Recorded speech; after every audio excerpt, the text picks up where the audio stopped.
Hi, Stories Channel here. And today we're going to take a look at the 2009 fantasy movie, called Cirque du Freak, The Vampire's Assistant.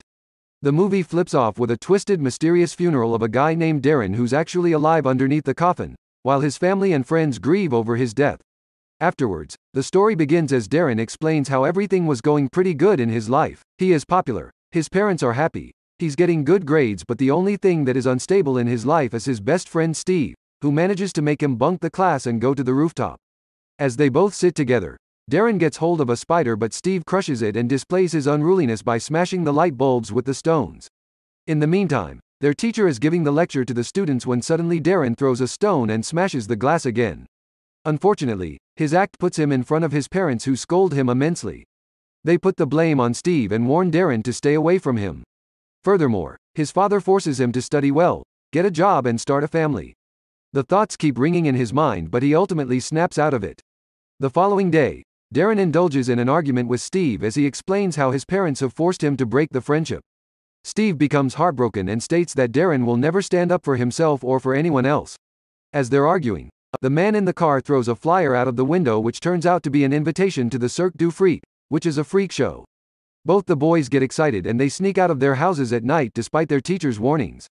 They both approach the address on their bicycles and Darren explains how Steve is obsessed with vampires while he himself is addicted to spiders. As they both proceed ahead to the ticket area where some creature in a hidden cabinet bites Steve's hand while he gives the money away.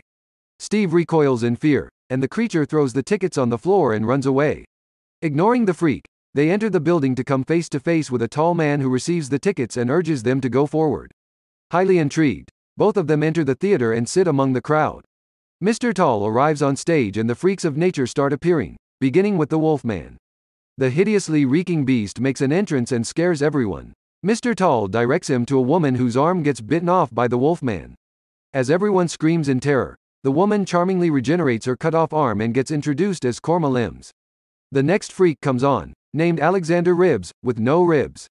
Gertha Teeth follows him, having immensely strong teeth. Immediately after her, we witness Ramus Two Bellies with actual two bellies. He engulfs everything and spits out a tricycle from his mouth. As he rides it away, the next freak comes out to be Evra the Snake Boy, who performs music, but his snake Bippo eats up the amplifier, so Mr. Tall sends him away. Afterwards, comes the enchanting Madame Truska, who takes Darren as a volunteer, but she envisions something about him and moves away. Her freakiness is then revealed as she suddenly grows a beard. Nevertheless, she cuts it and retreats back. The next presenter is Larton Crepsley, who comes out with his spider Madame Octa. He takes out the flute and they both dance together. But as Crepsley performs, Steve reveals that he's actually a vampire named Ver Horston and he saw his picture in a book. Another elderly man overhears them while Crepsley's performance reaches a point where Octa flies into the air and drops on Darren's lap. The boy becomes mesmerized with the spider, but just as Crepsley takes it back, the place gets invaded by the townspeople, including their teacher.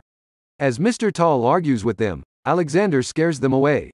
During this, Darren runs through the backstage and comes to Crepsley's room where he steals the spider and hides behind a door. Just then, Crepsley enters the room with the elderly man named Gavner. They both discuss how the Vampanies are becoming a threat for them after murdering their friend Vincent. Furthermore, a fat man named Mr. Tiny is back and he's planning to destroy them all by messing with the Book of Souls. Therefore, they must fight the Vampanies off. Upon that, Crepsley states that he has left that life and can't do this. Just then, Steve enters the room and exclaims that he knows the truth about Larton Crepsley. Gavner holds him by the neck, but Crepsley says to let him go. Upon that, Steve reveals that he wants to be a vampire as there's nobody in his life. His father is lost and his mom is drunk, so he needs the escape. Crepsley gives in and tastes Steve's blood, but it turns out to be bad blood, so Crepsley refuses to turn him. That enrages Steve and he leaves in anger. Gavner also says goodbye, and during all of this, Darren hides behind the door. Crepsley notices it and suddenly chases him, so he escapes out from the backside and comes out in the open where a car gives him a lift. As Darren slides in the back seat, he finds himself between two burly men who inquire with him if he's Steve. Upon Darren's denial, they start asking him various questions about the souls and destiny. During it, the man named Merlaw simply considers him a bag of blood and they drop him off at his house. The following morning, Darren opens his bag and tries to feed Octa when Steve jumps up on him and forces himself to take a look at the massive spider.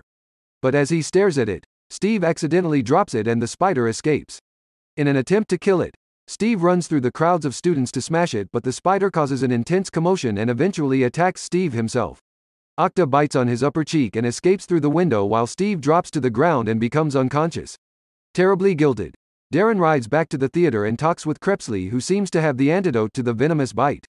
But he only decides to give it to him under one condition: if Darren allegedly agrees to become his assistant as a half-vampire. For the care of his friend, Darren gives in and Larton tests his blood to find it appropriate. Afterwards, he uses his nails to pierce Darren's fingertips and exchange the blood. Following the transfer, Crepsley orders him to hop on his back.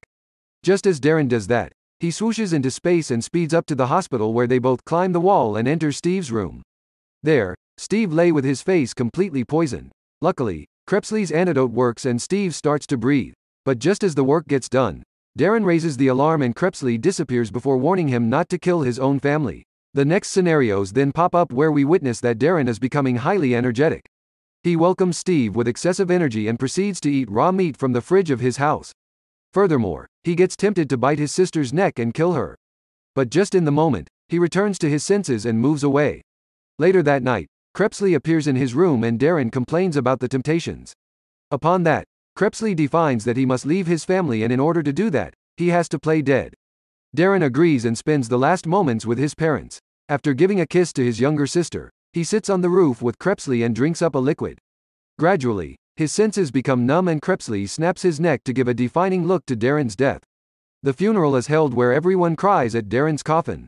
Steve complains as well and leaves his phone in his hands, but as the coffin is closed, Darren wakes up and plays games. Later the same night, Crepsley digs the grave and gets him out, but senses that there's someone else in the graveyard as well. Just then, Merlaw enters the scene and a fight breaks out between the vampire and the Vampanese. They both indulge in the brawl intensively while Darren runs for his life.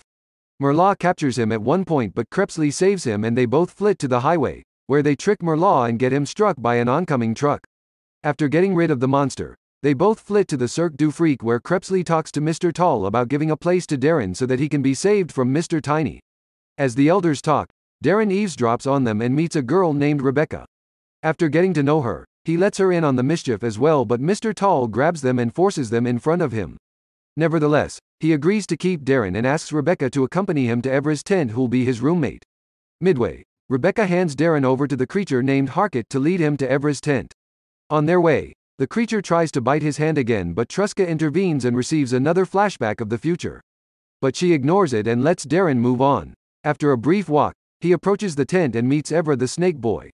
The scaly guy tells him all the rules and demands him to stay away from his recording studio. Darren agrees to everything happily and they both shake hands in agreement.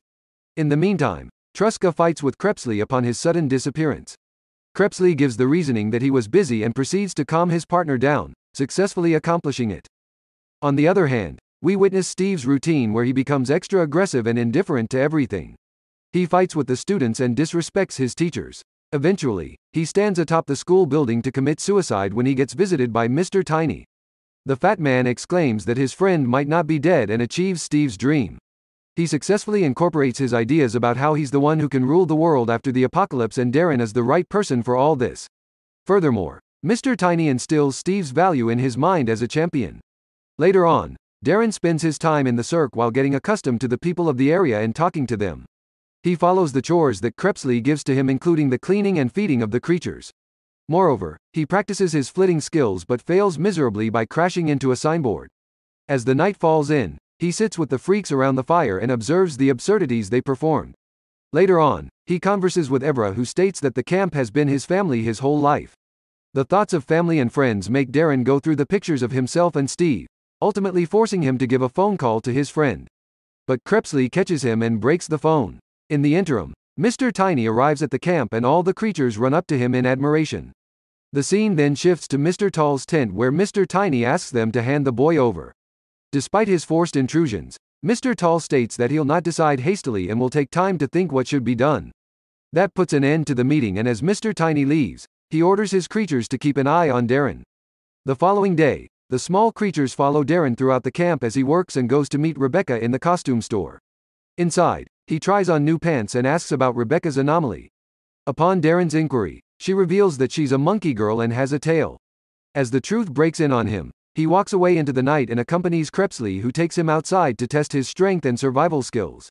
At first, Darren fails to defend himself, much less inflict harm on Crepsley, but gradually he sharpens his reflexes. As a weaponized dagger, Crepsley gives him the idea to use his fingernails, but it turns out that Darren's qualities need a lot of replenishment. On the other side, Steve gets converted into a vampire by Merlaw, and they both go to Steve's teacher's home and together they threaten him. Ultimately, Steve takes over and murders his own teacher to drink his blood in the most ruthless way. In the meantime, Crepsley takes Darren with him to feed on the blood so that he can get the energy and become capable of fighting. Crepsley sedates a farmer harmlessly and offers Darren to drink the blood, but the goodness in him doesn't let him get a taste and they eventually leave.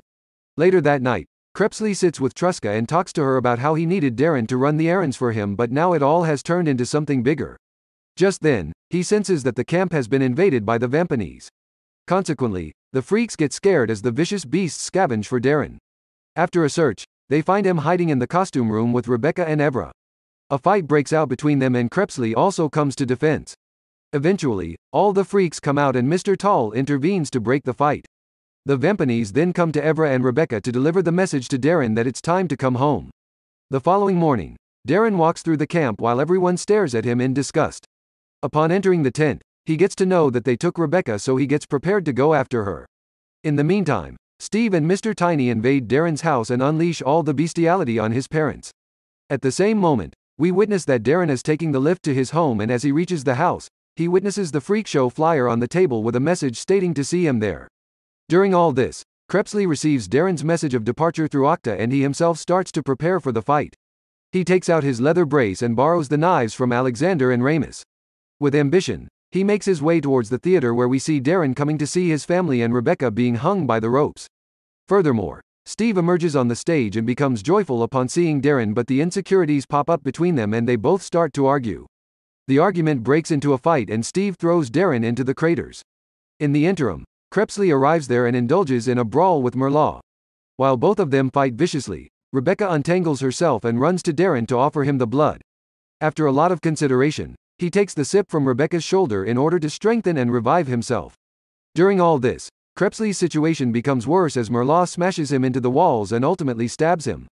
But Darren comes just in time to save him, and Crepsley uses the opportunity to stab Merlaw right in the heart. The burly man dies right there and the fight between the boys starts now, while Mr. Tiny watches them amusingly. Both of them smash each other across the hall and wreak havoc all around until finally they get stopped by Mr. Tiny. The fat man then invites both the boys to join him, upon which Steve agrees but Darren refuses to come. Just then, to reveal his powers, Mr. Tiny revives Merlaw and rejuvenates him into the small creature. The act inspires Steve to such an extent that he decides to accompany Mr. Tiny. Meanwhile, Darren performs a memory removal on his family with Crepsley's help and returns back to the Cirque, where he wins the vote and the right to become a part of the camp. In the final moments of the film, we witness that Darren walks up to Crepsley and they talk about how this is the part of their lives now. Following that, we see that Darren has been presented with a coffin of his own where he can rest in peace for another 100 years, and that puts an end to the film. Thanks for watching, guys.